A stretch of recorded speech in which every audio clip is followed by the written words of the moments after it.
Coites. Bien. Buenos días a todos. Vamos a hablar de la escuela austriaca. ¿No? Yo primero estoy muy complacido de estar aquí y me gustaría que los que están aquí, no me llamen justamente el jefe. Yo quiero que en cualquier caso soy el más viejo, que es distinto. Más viejo en estas cosas, no el jefe. Me gustaría que los que están aquí que fueran más duros aún que yo. A mí me gusta el discípulo que es más duro que el maestro, no el que es más blando que el maestro.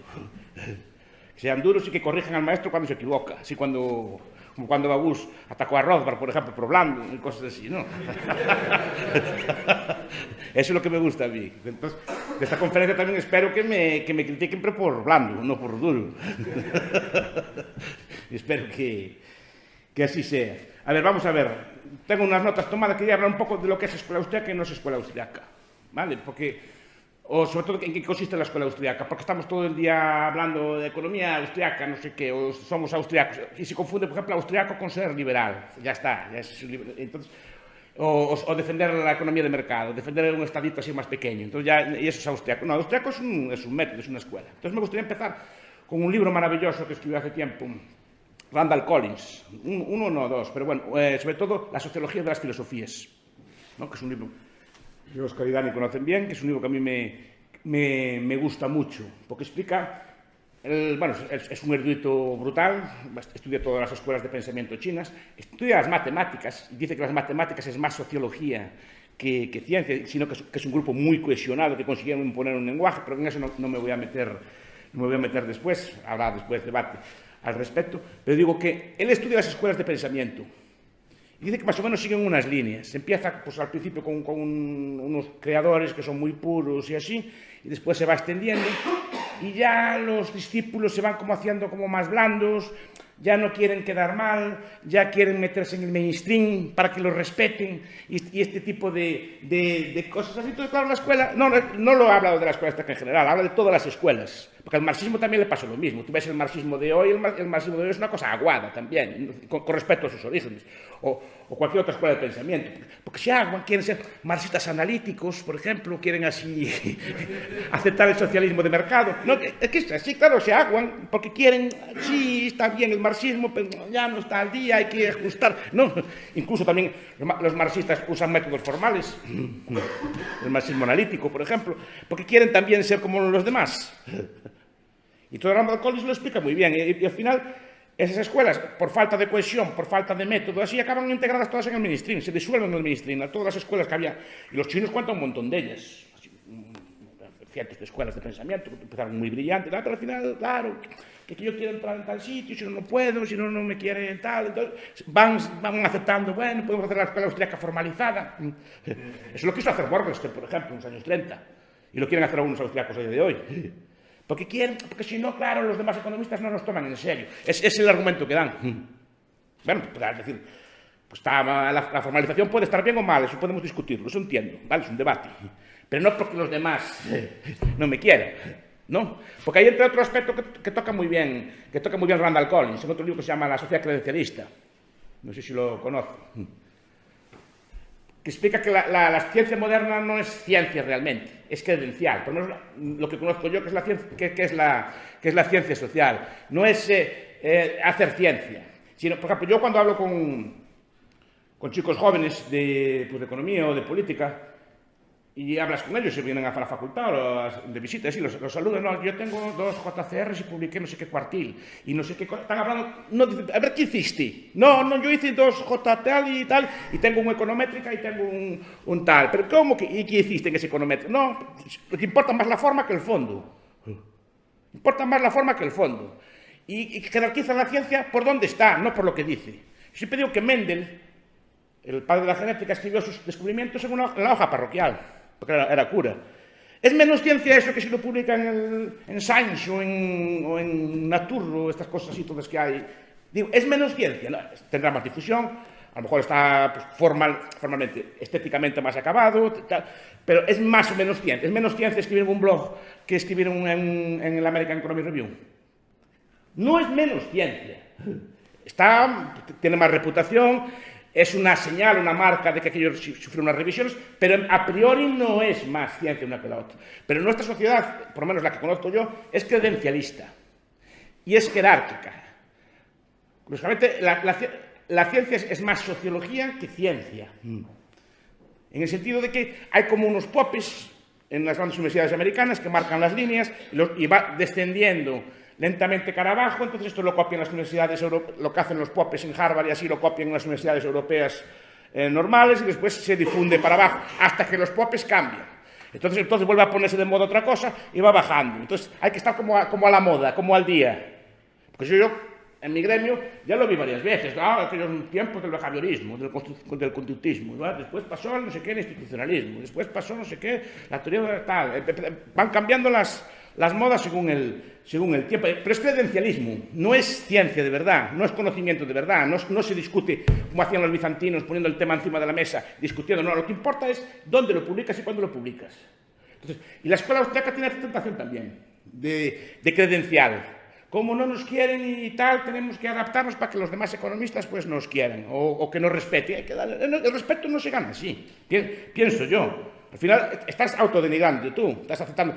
Si tú tienes una escuela y tienes unos principios, pues debes defenderlos o abandonarlos. Si entiendes que no es correcto, tampoco estoy diciendo yo que todo lo que diga yo tenga que ser necesariamente correcto. De momento yo pienso que es así. Pero la idea es, si yo pienso que una cosa es correcta, ¿por qué tengo que abandonarla para que los demás me quieran? Lo que tendrás para que yo abandone esto, tendrás que convencerme que estoy equivocado, que puedo estarlo. Pero la idea es esa, ¿no? Entonces es una sociedad, pues esto como de credencial. A ver, soy tal y soy doctor en tal, entonces sé más que tú. Soy doctor en tal universidad de la IBI y tú soy más que tú, que eres universidad de la segunda, y yo soy más que tú. No, tampoco. Depende de lo que diga usted. Pero si se fijan es así. Y tener un doctorado, un MIT, una universidad de así, pues parece que es más que tenerlo en otro sitio. Presumiblemente se entiende que una persona allí pues tiene ciertas características, pero no es a priori mejor que el otro. Son signos, señales, pero no nos dice nada de la calidad de la ciencia de las personas. Se puede hacer perfectamente ciencia aquí en Santiago, en Becerreá o en cualquier sitio sin problema. Si lo haces bien, no tiene por qué problema, como lo hizo Mendel, por ejemplo, en su momento. ¿No? En su parroquia hacía allí los cálculos con sus guisantes y sus cosas así, y los escribió allí en la hoja parroquial, en una especie de ahora se recuperó y se editó, ahora está editado bien editorial Fines, aquellas hojas de parroquial, pero lo escribió allí y fue como empezó a darse a conocer. No es el mejor sitio para darse a conocer, obviamente, pero no le quita la calidad al escrito por estar escrito allí. Y ese credencialismo muchas veces nos afecta a nosotros también. Yo entiendo perfectamente, porque este debate ya lo tuvimos muchas veces, que los jóvenes, claro, quieren integrarse en la academia o quieren prosperar y ven que tienen estos problemas con la no aceptación de nuestros medios, porque dicen, claro, somos pseudocientíficos, somos no sé qué, porque no usamos matemáticas. Porque es otra cosa cambiante. A Ottelin, por ejemplo, el teórico del medio ambiente, que Óscar conocerá bien, ¿no? Le rechazaron los artículos porque estaban con matemáticas, en los años 30. Se los rechazaron. Cosa que en principio puede ser absurda, tan absurda como lo otro. Ahora te lo rechazan por no tenerlas, ¿no? Entonces, claro, la escuela austriaca, como todas, ahí no veo excepción, tiene la tentación o el peligro de asemejarse a las escuelas chinas antiguas, en el sentido de que empieza muy bien, empieza con método muy bien, pero la gente ya joven, después por disputas entre maestros, o sobre todo por disputas por la herencia del maestro, ¿no? A ver quién se queda con la primogenitura, ¿no? Entonces disputan por ese tipo de cosas. Pasó con Mises, por ejemplo, las disputas que hubo, una de las divisiones que hubo en la escuela austriaca fue por el legado de Mises. Los kirchnerianos, o austriacos, que les llamo yo blandos, ¿no? Los austriacos de Nueva York y los austriacos de George Mason, y los otros discípulos, los de Rothbard, ¿no? Los del Mises Institute, y que son los que me gustan a mí, los que le gustan a Juan de Lugo. ¿No? Aquí no hay disidencia en ese aspecto. Creo que no la hay, por lo menos. Y si la hay, no se dio a conocer.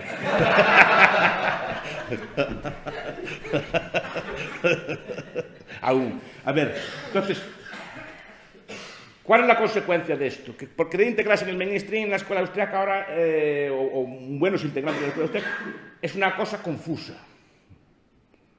O lo que es austriaco a día de hoy es una cosa confusa, porque mucha gente Yo veo el Congreso de Economía Austriaca aquí en Madrid. Bueno, pues hay cosas que yo vi allí que para mí son confusas. Es decir, no, usan métodos formales, usan pues, regresiones, usan un tipo de cosas. Bueno, que pueden usarse, no estoy diciendo esto, pero en un ambiente austriaco ya me parece distinto, ¿no? No es que tú no puedes usar regresiones, que no puedes usar matemáticas, no puedes usar cosas. Es un debate legítimo y ahí está. Otra cosa es que un austriaco use esos métodos. Entonces ya, para mí, automáticamente deja de serlo. No cuando no tiene nada de malo, pero porque quiere ser austriaco y al mismo tiempo usar los métodos. ¿No? Porque quiere esa manía de querer ser las dos cosas a la vez. ¿No?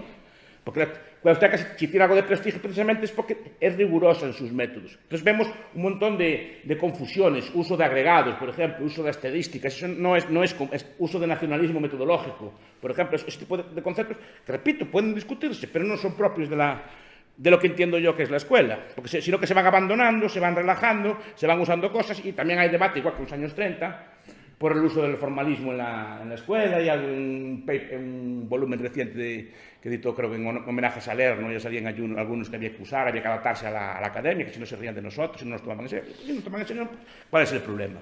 Es que la mayor parte de las escuelas de pensamiento no las tomaban en serio al principio, casi ninguna. Y de hecho, la escuela austriaca en su momento fue el mainstream. En los años 20 o 30 era el mainstream. Para que perdió ese peso por motivos que se pueden explicar después, pero básicamente ese era mainstream y se lo perdió y ahora, pues porque era integrarse, se pierden los principios. Entonces, ¿cuáles son esos principios? Porque es una cosa que me gusta a mí, por lo menos, discutir. ¿En qué consiste la escuela austriaca? No es defender el liberalismo, aunque sí. No es defender así el mercado o es defender así un Estado pequeñito, una cosa así. No es eso. Es un método de investigación o de análisis, en este caso de la economía y de las ciencias sociales. Básicamente, la praxeología es central en la economía, pero yo creo que se puede extender el análisis a muchas otras ciencias sociales, por lo menos algunos de sus principios. ¿En qué consiste básicamente el método de la escuela austriaca? Tal como lo formula, por ejemplo, Menger. Menger en este aspecto metodológicamente es muy bueno. Y no solo es porque el método es algo central a la escuela austriaca. Todos los austriacos escribieron de método o tienen algún tipo de escrito sobre método y la escuela austriaca nace como tal escuela con un debate metodológico, el método en Streit, contra Smoller y los historicistas. Pero es un debate metodológico. Mises escribe de método, la Acción Humana le dedica 100 o 200 páginas de método, sino más, y después tiene tres o cuatro libros solo de método. Rothbard incide mucho en el método, Hoppe incide mucho en el método, Hayek, aunque creo que está equivocado con eso de la evolución, por lo menos en parte, también incide mucho en el método. Entonces, ¿cómo vamos a olvidar el método? ¿Cómo vamos a olvidar esto? La gente piensa que es economía de mercado, defender así, bajar los impuestos y reducir un poco el IVA y estas cosas así. No es eso. Eso para los Chicagos o para los así, los neoclásicos, así, este tipo de gente sí que, pero nosotros no. Entonces es un método muy estricto. ¿Qué consiste? Uno, individualismo método. Esta síntesis la hizo Fritz Machlup en una publicación en el año 81, una reedición en el 81. Pero Machlup más o menos aunque también renegó un poco después al final del maestro. El maestro, ¿sabes que le dejó de hablar? Un día estaba Machlup defendiendo el tipo de cambio flotante. Estaba Mises delante. Se levantó de la sala, cerró la puerta y no lo habló en varios años. Y hizo bien.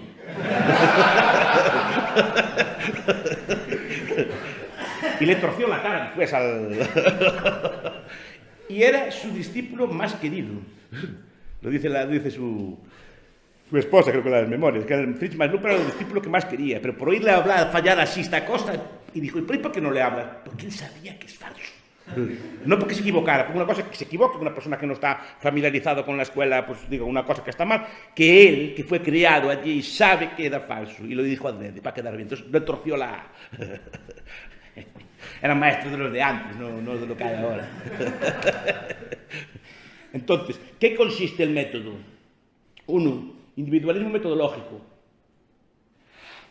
O sea, aquí podemos debatir en qué consiste el individualismo metodológico. Básicamente es que cualquier acción social puede ser reducida a las acciones de sus individuos. Ahora que estos individuos estén, como dice así Granovetti, incrustados en una comunidad, o sea, no somos individuos atomistas, o sea, siempre hablamos algún idioma o siempre tenemos algún tipo de referente cultural o algún tipo de referente religioso, etc. No somos individuos, pero individuos incrustados, tampoco somos individuos así como átomos, que es otro error también.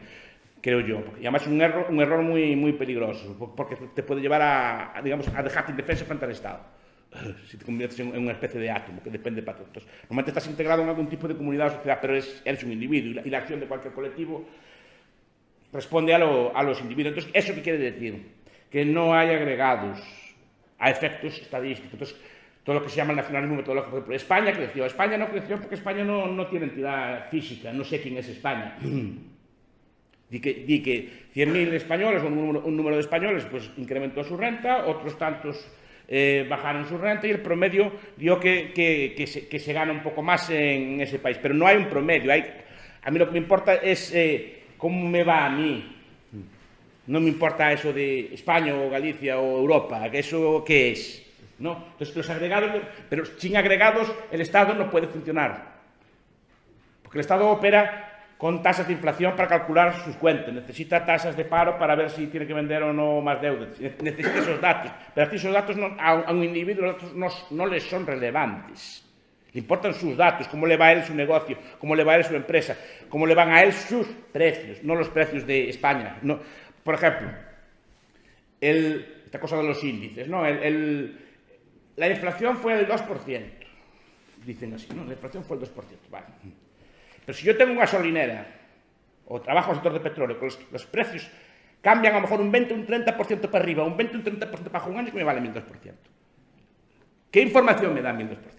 O si estoy en otra industria cualquiera que es muy fluctuante, la naranja, pues a lo mejor sube el 20% y baja el 20%, que me vale a mí el 2%. A mí no me informa nada, a mí me informa cómo yo puedo predecir precios de la naranja que sube o de baja y cómo puedo yo asegurarme o cómo puedo yo hacer stocks o cosas por el estilo con estas fluctuaciones de precio. También el 2% no me informa nada. Me importa mi sector, y si mi sector está en quiebra, que el IPC subiera no me puede revalorizar el 2%, porque igual mi empresa me tiene que bajar salarios, o mi empresa a lo mejor tiene una demanda muy alta y necesita subir los salarios más que el IPC. Eso depende de cada empresa, cada sector cualquiera. Entonces, la información que es relevante no es la información agregada, es una información individual, pero el gobierno tiende a hacer agregados, y metodológicamente el problema son los agregados, esto del PIB que creció y estas cosas que bajó. Ahí es donde es bueno, por ejemplo, Morgenstern. Morgenstern tiene un trabajo que es casi desconocido sobre la precisión de los datos en la economía, no sé si lo conocen. Porque Morgenstern después sí que se hizo muy matemático y colaboró con von Neumann, empezó con teorías de juegos y cosas así de esto. Pero Morgenstern era muy austriaco, era muy próximo a Mises también. Pero tiene ese libro que dice que no, que los datos que nos da la economía no entra si se pueden formalizar o no. Dice que los datos que llegan son malos, no son datos correctos.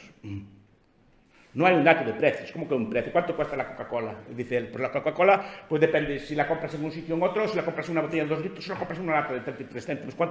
¿Qué precio le imputamos a la Coca-Cola? La Coca-Cola no vale igual de noche que vale de día. No vale igual en Carballo que vale en el centro de Madrid. ¿Cuánto vale la Coca-Cola? ¿No? Y depende de la medida, depende del envase, depende de muchas cosas. Entonces, ¿qué precio le imputamos? Entonces, muchos precios que usa el gobierno, la crítica de Morgenstern no va por la matemática, la crítica de Morgenstern va por la calidad de los datos, por ejemplo. Entonces, eso no se puede usar. Entonces, individualismo metodológico, solo el individuo actúa y entender esto es bastante complejo. Mucha gente no lo acaba de entender, porque los fenómenos sociales al final, por ejemplo, si no lo entenderíamos, y Mises cuando habla de esto, por ejemplo, se refiere al Estado. La gente piensa que el Estado es un ser que realmente existe. Que tiene así como manos y fuma y bebe, no.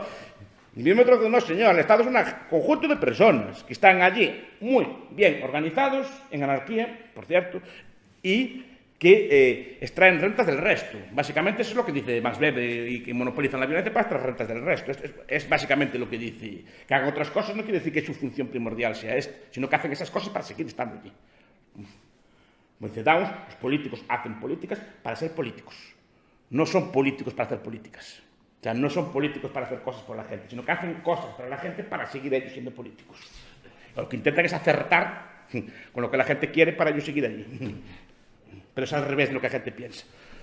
Eso lo dice Anthony Downs y creo que está correcto.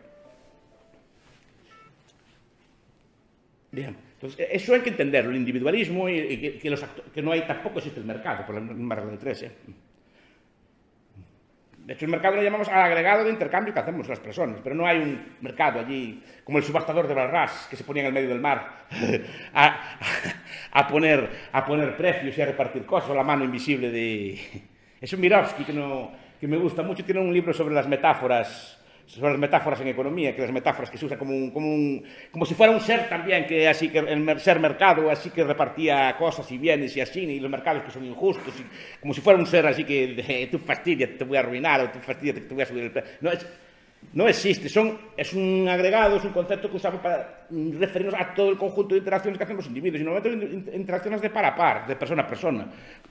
Agregada le llamamos mercado, el resultado de eso se llama mercado a posteriori. Entonces es muy importante eso, tampoco, y también se usa para las clases sociales y otro tipo de eventos, ¿no? Las clases sociales, por ejemplo, es un concepto que se explica una cosa, pero tampoco el interés de la clase obrera o el interés de la burguesía no tienen tal interés porque no tienen existencia ontológica tampoco las clases. Esos son conceptos que se usan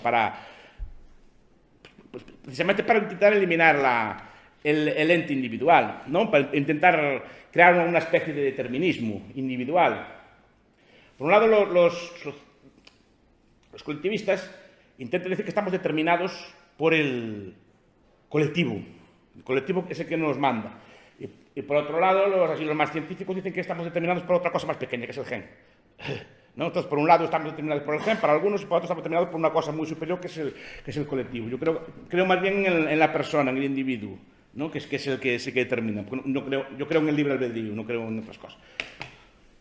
Pero bueno, el individuo metodológico es uno de los rasgos que marca la escuela austriaca. Además, Mises, por ejemplo, lo dice muy bien, no es el Estado que mata al condenado, es el verdugo. Lo dice así bien claro, es el verdugo el que corta la cabeza, no es el Estado, es el verdugo, es una persona que se enmascara en una serie de relaciones después. 2. Subjetivismo metodológico. Básicamente son dos rasgos, individualismo y subjetivismo. Subjetivismo metodológico quiere decir que cada actor tiene sus propias expectativas y esperanzas, y cada actor tiene sus propios procesos de valoración y sus propias expectativas en la vida, y conforme ellas actúa. Mises le llamaría esto situacionismo, ¿no? Es decir, es la situación de cada persona la que determina sus actuaciones. Y no hay una actuación correcta en el sentido de racional, sino que, como dice Taleb, por ejemplo, racional es lo que te hace sentirte vivo, lo que te hace prosperar y lo que te hace sobrevivir, no una racionalidad abstracta y fría, sino que un budista pues verá normal levantarse por la mañana, ayunar, y lo verá absolutamente racional y actuará, y conforme a sus cosas, pues rezar varias veces al día, tocar el gong y ese tipo de cosas, son cosas absolutamente racionales. Desde otro punto de vista pueden no serlo, porque nosotros tenemos otro tipo de ritos o así que hacemos todos los días, que los vemos como muy racionales, pero pueden ser tan absurdos como los del gong. Entonces, es decir, pero de acuerdo con la situación del budista o de acuerdo con la situación de cualquier persona, tenemos unos valores, unas expectativas de vida, unos objetivos y una forma de actuar. Es el subjetivismo metodológico, es una forma de entender. Y esto lleva a un subjetivismo después también, no solo de que cada persona tiene sus valores, sus gustos y aprecia cosas distintas y tiene preferencias temporales distintas, por los motivos que sean, sino que lleva también a un subjetivismo en los gustos y en los valores. O sea, la valoración de los bienes, de los gustos, incluso casi de las calidades, es distinta según las personas. Entonces, cada persona puede valorar un tipo de comida, ¿no? Veo ahí muchas cosas, gente que le gusta comida vegana y comen tofu, y cosas así que les gustan, otros pues gustan chuletones y chuletas de cordero y cosas así, ¿no? Entonces, no. Pero claro, depende de los valores que tengan y de los gustos que tengan, las preferencias que tengan. Y hay personas que no, yo, por ejemplo, a mí los encurtidos no me gustan, es una cosa que no me gusta, a otra gente le encantan los encurtidos, y etcétera. Entonces, ¿es bueno o malo? Depende. Sí. Entonces, la valoración es subjetiva, no hay una valoración objetiva. Y esto deriva también, claro, en los precios. Los precios derivan o son una transformación de nuestros gustos, necesidades o valores en precios monetarios, a través del uso del dinero, a través de una serie de procesos de intercambio, de pujas y así, que no sé aquí de explicar, pero básicamente ese es el principio. Se transforma, pero están midiendo valoraciones subjetivas, y los precios son subjetivos. Una persona es cara, para otra puede ser barata. A mí me ocurre con los libros y cosas por el estilo. A veces me venden libros muy baratos en las tiendas, señores que no los aprecian. Para mí son auténticas joyas. Me tienen vendido libros buenísimos, por ejemplo, el de Rostov Tef, la esfera económica del imperio helenístico. Lo vendieron por €1. Para mí es una joya. Otra gente, pero el señor que lo tenía no sabe ni lo que tenía. O sea, no sabe que tenía una cosa allí que nadie se la quería. A lo mejor el único que valoraba ese bien era yo. Porque a mí me gusta mucho Rostov, ¿no? Entonces, como es un historiador de los pocos historiadores de Roma que no es marxista. O sea, que no estudió desde un punto de vista más detallista y aplicó principios liberales a la economía romana. Pero claro, para él no valía nada, para mí vale. ¿Cuánto vale ese libro? Pues para él €1 y para mí, y bien contento que quedó. Que se lo quitó de encima, porque es un coche sin vengor, ¿no? Y yo feliz también, pero ¿quién ganó? Los dos. Yo lo tenía ya lleno de polvo, que nadie se lo coge. Claro, para mí es una auténtica joya, para él no está interesado en la economía helenística. Claro, normal, pues, como cada persona tiene gusto y preferente valor, el valor de las cosas es distinto. No hay un valor de la cosa, como quieren poner cuando quieres fijar un precio de un bien, cuando quieres poner un precio mínimo, un precio justo, este tipo de conceptos, porque no hay tal concepto. Y eso es uno de los, ya está en la Escuela de Salamanca muchas de estas cosas, pero bueno, los austriacos lo formalizan muy bien, el subjetivismo. Y esos son los dos rasgos principales de la escuela austriaca. Después, tiene algunos auxiliares, por ejemplo, el marginalismo. Cuidado que el marginalismo, por ejemplo, Menger no le hacía mucho caso. Menger es un marginalista y descubre el valor de las cosas por análisis marginal. Es decir, yo no cambio agua por diamantes, cambio la última unidad de aguas por la primera unidad de diamantes. De hecho, si no hubiera ninguna agua, la unidad marginal de agua sería más cara que la del diamante. Si hubiera una sequía o así, probablemente el diamante no valdría nada y lo que valdría sería el agua. Pero como hay mucha agua, el agua vale menos. Entonces, ese análisis marginalista es uno de los rasgos de la escuela austriaca. Pero no es un rasgo distintivo porque otras escuelas lo tienen. Y de hecho, Menger no le daba mucha importancia a ese descubrimiento. Menger lo consideraba importante era su teoría del origen evolutivo de las instituciones, en especial del dinero, ¿no? La gran aportación de él pensaba que era el origen del dinero, no el marginalismo. El tiempo es otro rasgo de la escuela austriaca. Las demás escuelas tienden a ser como automáticas. Entonces parece que hay unas leyes y por ejemplo, cualquier política económica ya se ajusta automáticamente, los precios se ajustan automáticamente, pero no hay tiempo. Y el tiempo es un factor, por ejemplo, que introduce von Baber dentro de la escuela austriaca, ¿no? En Capital e Interés. Pues el tiempo, por ejemplo, para mí el tiempo es una de las cosas que más me fascina a la hora de explicar la ciencia social. Por ejemplo, todo el concepto que es de preferencia temporal, ¿no? Cómo puede ayudar a explicar, por ejemplo, la riqueza o la pobreza de las personas, o la riqueza o la pobreza de los países, cómo puede ayudar a explicarlo, cómo ayuda, por ejemplo, a explicar los procesos de capitalización, cómo ayuda a explicar la formación de los tipos de interés, ¿no? Y cómo explica, por ejemplo, el fenómeno de la inflación. Porque la inflación, si no se entiende con el tiempo, la gente piensa, no, por ejemplo, ahora cuando yo pregunto en clase, a ver, ¿qué pasa si explicamos la cantidad de dinero que tenemos a todo el mundo? Si hacemos un regalo. Dice, pues suben los precios. ¿Pero suben los precios? Sí, suben los precios, pero suben los precios por igual. O hay un proceso lento de incorporación de ese dinero al mercado. O sea, el primero que paga con el dinero nuevo, ¿a qué precio compra? Al de ayer. Él tiene el doble. Pero a medida que se va metiendo el dinero en el mercado, los precios suben. Porque cada vez hay menos bienes y cada vez hay más dinero. Y va empujando. Y a media mañana tienes el doble de dinero, pero los precios están el doble, ni ganas ni pierdes. Y a las 4 de la tarde, ¿qué pasa? Llegan los últimos, cada vez hay menos bienes, cada vez hay más dinero, los precios ya están 4 veces superior, tú solo tienes el doble, tú perdiste.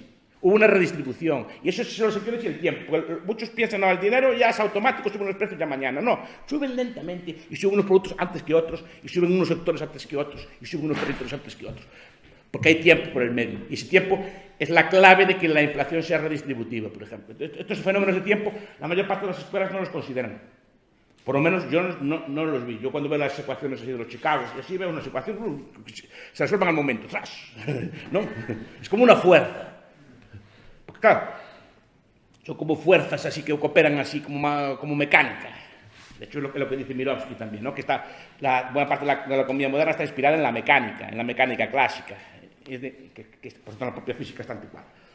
Pero bueno, introducir el tiempo y la preferencia temporal.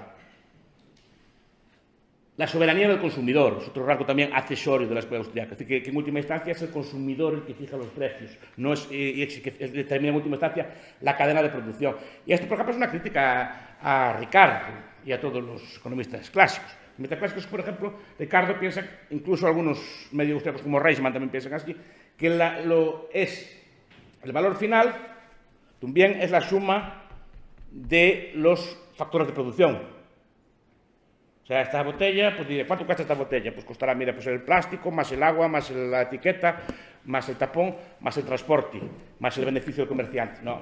Es el valor del agua el que le da valor al plástico, a la etiqueta, al transporte, ese tipo de cosas. Eso no es fácil de ver, es contraintuitivo, que es otro rasgo de la escuela austríaca, que es contraintuitiva. Es decir, lo normal es pensar que es una suma de cosas al revés, es el valor final el que le da valor a los bienes. Es fácil entender si pensamos en los fumadores. ¿No? Si imaginemos que ahora le hacemos caso a la ministra y dejamos de fumar, todos los fumadores. Le hacemos caso y dejamos de fumar. Deberíamos, ¿no? Pero ¿qué le pasaría, según Frank, entonces, al valor, por ejemplo, de los torcedores de tabaco? Que son aquí, al valor de las máquinas liadoras de tabaco en las empresas. Al valor de la tierra de vuelta abajo en Cuba o en la República Dominicana donde se cultiva ese tabaco. ¿Qué le pasaría? Caería, porque es el valor del tabaco el que le da valor a todas esas cosas, no las cosas que le dan valor al tabaco. Si nadie fumara todas esas cosas, aún produciendo el cigarro allí, no valdría nada para nosotros. Para ti un cigarro no vale nada. Aunque te lo regalen, no lo quieres, porque para ti no es un bien. Es un mal, incluso, pero no lo quieres. Entonces, para ti, todo ese trabajo, ese esfuerzo, ese transporte no vale de nada. Y si nos convencieras a todos, no valdría nada. Pero es que la gente piensa que es al revés, que es que el bien es suma de una serie de costes. Y es al revés. Y eso se decide, por ejemplo, por la soberanía del consumidor. ¿Y por qué es al revés? Porque es el consumidor soberano y duro de corazón, como dice Mises, el que manda. Y el que fija los precios, el que dice, esto lo quiero, esto no lo quiero, compro en esta tienda, no compro en esta otra, me apetece comprar este bien o no quiero comprar esta otra, y por capricho absoluto. No quiero este zapato porque es de color marrón. Y no lo quieres porque no está de moda, no nos da la gana. Pues ese bien perdió su valor, por puro capricho a lo mejor del consumidor. Y mil cosas más. Y ustedes ven todos los días tiendas que se ponen de moda o comercios que están todos de moda y al día siguiente ya no van allí nadie, ya no hay colas, ya no hay gente allí a verles. Eso es porque caprichos de la gente. Pero es el que manda y es el que fija los precios y los salarios, no es al revés. Y después hay un debate también sobre el individualismo político. Pero otro rasgo también accesorio de la escuela austríaca es la idea de, ¿cómo decirlo?, de que la libertad política depende en buena medida de la libertad económica, cosa que en lo esencial estoy bastante de acuerdo. O sea, que primero es la libertad política y de la libertad, o sea, que no puede haber libertad política sin libertad económica. ¿En qué sentido? Si un gobierno posee todos los medios de producción y posee todas las propiedades y no hay libertad económica de comprar, vender, actuar, es muy difícil que haya libertad política allí. Porque nosotros somos libres, por ejemplo, aquí pedimos este local y lo alquilamos y nos lo dejan, porque es propiedad privada. Y queremos editar un libro, pues hacemos un escote, 10 euros cada uno y editamos un libro. O queremos hacer una emisora de radio, podríamos hacer un programa de radios o podríamos hacer una serie de cosas, en la medida que somos propietarios de esos bienes. Si no hay propiedad, no hay libertad. Y si tenemos una casa propia, allí podemos juntarnos, reunirnos y discutir.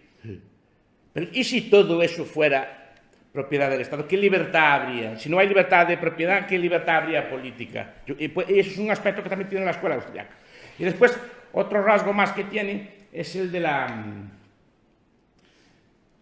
y que más llama la atención a los de fuera es que no usa ni matemáticas ni usa estadística. Por lo menos no le gusta el uso de la matemática, no le gusta el uso de la estadística. Por varios motivos. Uno por lo que acabamos de apuntar antes, no porque desprecio, por ejemplo, muchos tenían formación matemática, Mendes tenía formación matemática. Y, por ejemplo, Rothbard, no sé si lo saben ustedes, tiene 2 libros publicados de matemáticas.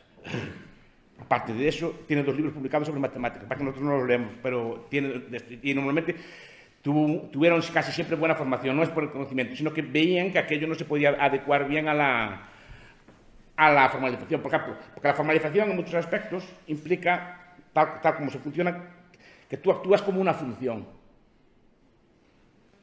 Tal comportamiento A más 2B más 2C, tal, ¿no?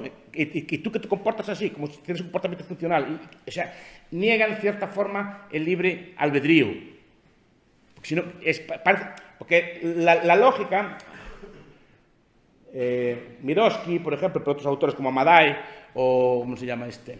Frank Fisher, tienen unos trabajos muy buenos explicando cómo buena parte de esta ciencia social matemática de ahora no fue solo un invento científico, sino son inventos, Miroski lo demuestra, financiados por la Comisión Cowles para crear un tipo de ciencia neutral, ciencia social neutral, ¿no? Que no despolitizada, que es así porque es así, ¿no? O sea, hay que intervenir en la moneda y hacer un 3% de moneda porque es así. Y para decir que es así, lo neutralizan. ¿Y cómo lo neutralizan? Con lenguaje matemático, que es un lenguaje aséptico. Ahí no hay adjetivos, no hay valoraciones, no hay nada por el estilo, todo queda como muy aséptico. Entonces, se usa de forma política, pues un lenguaje que es perfectamente válido como el de las matemáticas, pero se usa para esto. Toda la ciencia política positiva de Ricker, por ejemplo, toda la economía de Chicago, Miroski se ceba mucho con ella, en un libro que se llama The Road to Montpellerin y otro que se llama The Making of the Chicago School. Para explicar, para más que sabes cómo es él, ¿no? Que le gustan mucho estas cosas. Entonces, claro, va criticando la formalización matemática, va criticando este tipo de cosas, además, o el mismo Randall Collins, un trabajo que se llama Statistics of Words, explicando por qué no encontró nunca un libro de matemáticas con el título de matemáticas. O sea, pero, Russell, principio de matemática, ¿por qué no lo pones con notación? No, y además dice que todos ellos siempre cuentan, libros de matemáticas siempre cuentan con unas cuantas páginas en letra al principio para explicar de qué va y después. Y si ven un artículo académico de economía matemática, ven que siempre tiene un trozo en letra explicando lo que está haciendo y después hace el resto. Pero si lo otro, porque tampoco, nunca me enseñaron un paper de economía matemática con el título de matemática. ¿A que no? Porque no son capaces. Porque hay cosas que no son capaces de expresar así, ¿no? Y entonces va explicando todo esto, y todas las estadísticas y todo tipo de grado, como explicamos antes, ¿no? Las estadísticas, decía Rodas, es el talón de Aquiles del gobierno, porque normalmente se usan no para crear conocimiento, no todas, obviamente, pero muchas de ellas se usan para intervenir. Siempre digo que me contaron una vez que el gobernador de Hong Kong prohibió las estadísticas. Las prohibió cuando eran en los tiempos de la colonia. Las prohibió. Y nunca tanto creció Hong Kong. Porque, decía él, ¿de qué me vale a mí saber que el distrito de Kowloon, por ejemplo, crece el doble que el distrito de cualquier otro distrito de Hong Kong, ¿no? ¿O qué me sirve saber, por ejemplo, si los rubios ganan más que los morenos o los altos más que los bajos? ¿Para qué lo quiero saber? Para intervenir. Para ver que hay una desigualdad, después que corregirla. Si el distrito de Kowloon crece menos, entonces hay que hacer una política de fomento de Kowloon. No, y decía que eso era una fuente continua de conflicto. Todo ese tipo de conocimiento estadístico, aparte que no tenía utilidad real para el empleo, era una fuente política de conflicto, en el sentido que estaban todo el día discutiendo a ver quién era más, quién era menos, y desde que se mide eso, se genera el conflicto social. Porque claro, los rubios ganan más que los morenos, los gordos más que los flacos. Ya se crea un colectivo de flacos luchando contra esa discriminación y cosas por el estilo, ¿no? Entonces que hay que intervenir haciendo una prima positiva a los flacos para que ganen igual que los gordos y cosas así por el estilo. Pero se puede hacer con cualquier colectivo. Y se hace, y lo sabéis perfectamente. Por eso los prohibió. Porque son una herramienta del Estado y por eso lo critican. Bueno, entonces lo que defienden es el razonamiento verbal, porque entienden que es el razonamiento, ya que si se puede traducir de la letra a la matemática, también se puede traducir de la matemática a la letra. Si son tan bueno uno como el otro, ¿por qué tiene de malo el verbal? Si es tan bueno uno como el otro. Claro, si me dicen que es más riguroso, que es más exacto y así, primero hay que definirme qué es más riguroso y demostrarme matemáticamente que es más riguroso. Porque yo me acuerdo de una discusión con esto, bueno, que la matemática es más rigurosa, demuéstrame matemáticamente que es más riguroso. Porque yo leí un paper que Gustavo conocerá, que es muy famoso, que critica la economía matemática, que critica la economía austriaca, que se colgó en internet, no sé si lo conoces. Hay un paper, me acuerdo, y está muy bien argumentado. Explica allí que la economía matemática pues, es mejor por esto, por esto, por esto, por esto. ¿Vale? Y dije, y está muy bien. Pero es un texto absolutamente autosubversivo. Porque está escrito con letra. Si está escrito con letra A, lo que dice él es opinión de Barr, según él, ¿no? O si es correcto, está demostrado que se puede hacer un argumento correcto con letra. ¿No?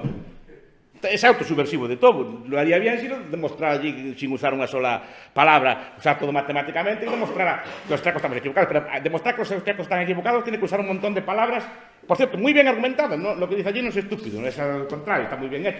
Pero digo que es autosubversivo, lo que está demostrando que se puede razonar muy bien usando palabras. Y si no vale de nada que las palabras son literatura, poesía o son así, como dicen ellos, ¿no? Pues entonces, lo que está diciendo él allí pues, es literatura, es opinión de bar y de taberna, porque lo estás poniendo así, ¿no? O una cosa o la otra. Entonces, claro, ese es el problema que tiene esta cosa. Pero bueno, ya hablé demasiado, ahora discúltenme un poco.